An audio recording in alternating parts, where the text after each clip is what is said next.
তো hey guys, আমরা এখন চলে এসেছি লিচু বাগানে, মানে আমাদের বাড়ির পাশেই বাগান।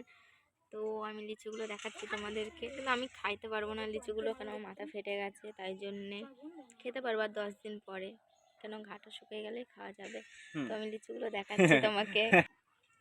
তো গাইস, আমি দেখাচ্ছি এখন লিচুগুলোকে।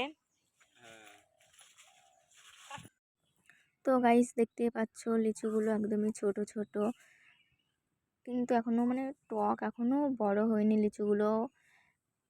ওষুধ দিয়ে পাকানো হয়েছে, কিন্তু বড় হলে খেতে ভালো লাগবে, একটুখানি মোটা মোটা হবে, ভালো লাগবে। কিছু কিছু লিচু মোটা মোটা হয়েছে, কিছু কিছু এখনো ছোট আছে। আমার তো লিচুগুলো দেখে খুব খেতে ইচ্ছে হচ্ছে, কারণ আমি এবছরে লিচু খেয়েই দেখিনি এখনো। খুব খেতে ইচ্ছে হচ্ছে, কী করবো, খেতেও পাচ্ছি না, এখন মাথা ফেটে গেছে। নাহলে তো শোকাবে না, না শোকাবে তারপরে খাবো ভাবছি, কিন্তু খুব খেতে ইচ্ছে হচ্ছে, এত যে লোভ লাগছে, কি কিছু করার নেই এখন।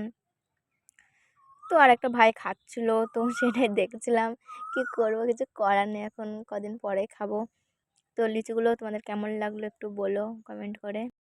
এবছরে এবছরে আমগুলো খেয়েছি, কিন্তু লিচুগুলো খেতে পারিনি। লিচু তখন ছোট ছিল প্রচুর, এর জন্য খেতে পারিনি। কি করব, কিছু করার নেই এখন। তো মাথাটা আগে শুকিয়ে যাক, তারপরে খাবো।